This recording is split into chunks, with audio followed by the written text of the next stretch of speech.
Half a day, Guam. Guahusi Colleen Nicholas Perez.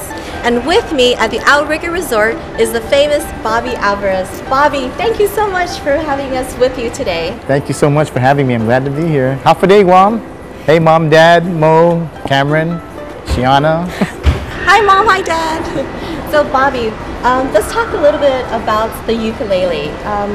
Why is there so much influence and so many people are interested in playing the ukulele here in Guam? I think a lot of it has to do with one individual named Jake Shimabukuro. Yeah. He came to Guam in 2005 and lit up Guam with his fast style playing, and he's very articulate on the ukulele. His picking is so precise, and when you see that, it really inspires you to play. So I think almost everyone on Guam was inspired to play by watching him play, as I was.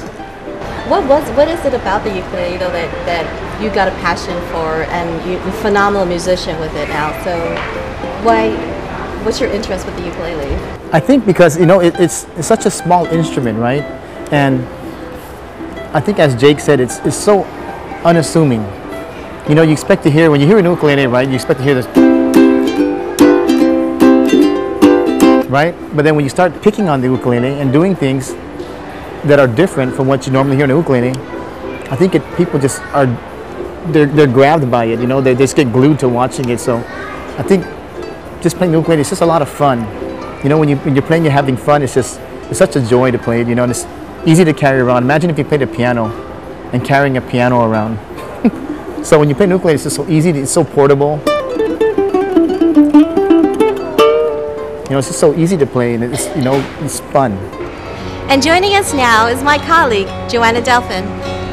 Half a day, Guam. So if you guys really like Island Images, Island Palette, and Island Connections, Joanna, along with Ray Rabara, are the brains behind the shows. And right next to me, this good-looking man is my husband, Guahu Jacob Perez. Sure, I'm going to teach you guys a real simple pattern of picking, and you know what? Normally, it's always good to utilize a lot of fingers when you pick. So what we're going to do is we're going to use these two fingers, top and bottom.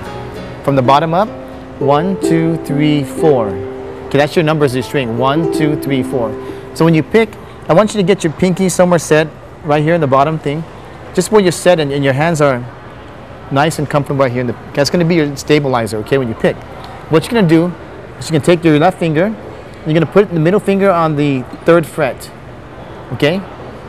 These are your fretboards. 1, 2, 3, put on the 3rd fret. Okay, press it down. Okay, I want you to strum with your thumb down. This is what they call a C. All the way down. Okay, now you're going to take the thumb and the index finger. The thumb will hit the 4 string. The index will hit the 1. Then the thumb will hit the number 3 string. And the index will hit the number 2 string. The pattern is 4, 1, 3, 2. 4, 1, 3, 2. 4, 1, 3, 2. You start going faster. Slowly you go 4, 1, 3, 2. Once you get the pattern and you understand the pattern, right? What you're going to do next is you're going to try to put a little bit of speed into it. You're going to challenge yourself. Go 4, 1, 3, 2, 4, 1, 3, 2. And then, as you get a little bit braver and more coordinated, you're going to go a little bit faster. And then when you get a little bit better at it,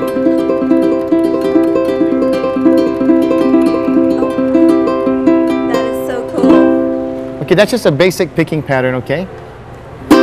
So practice, practice, practice.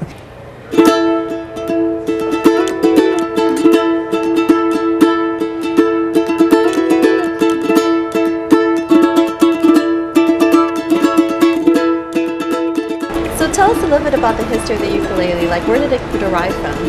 I believe it arrived from Portugal. The Portuguese brought it to Hawaii. See, when you think about the ukulele, right, you automatically think Hawaiian. You think the Hawaiians brought it in.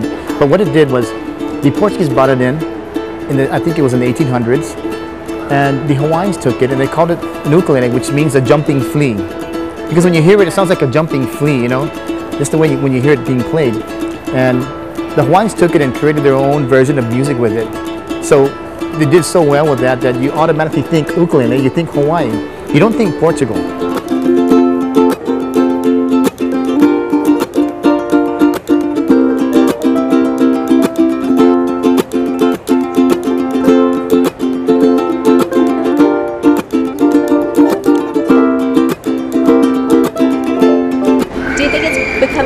with our Chamorro music or our Chamorro traditions as well? And how do they really? Definitely it is. I mean, look at the guitar. The guitar is not from Guam, but you can see a lot of the Chamorro musicians playing guitar. You take an instrument like the ukulele and like the guitar, and it kind of migrates into the Chamorro culture. So you automatically hear guitar in a lot of music with the Chamorros. And now you're hearing a lot of it with our local island kids and with Chamorro music as well. So it has migrated into our traditions and our culture with music. So, and it's such a joy to hear it when it's being played. It brings a new dimension to music. Yeah, absolutely. Chamorro music especially, yeah.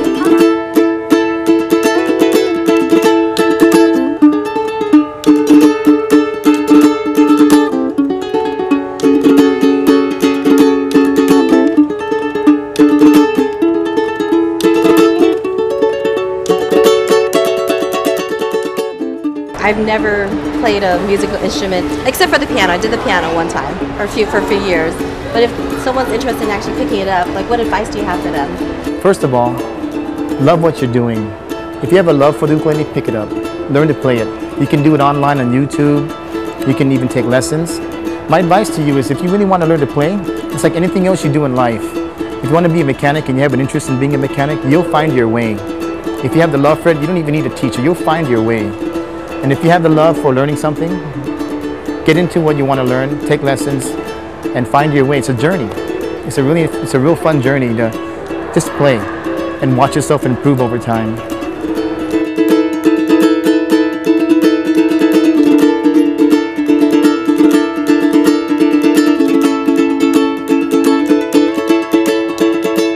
Thank you so much for watching Guam, and stay tuned for more island images.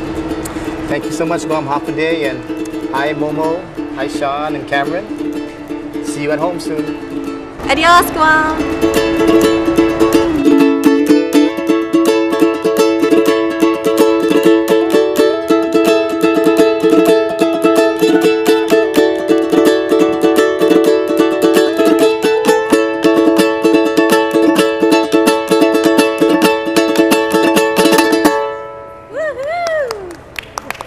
Thank you.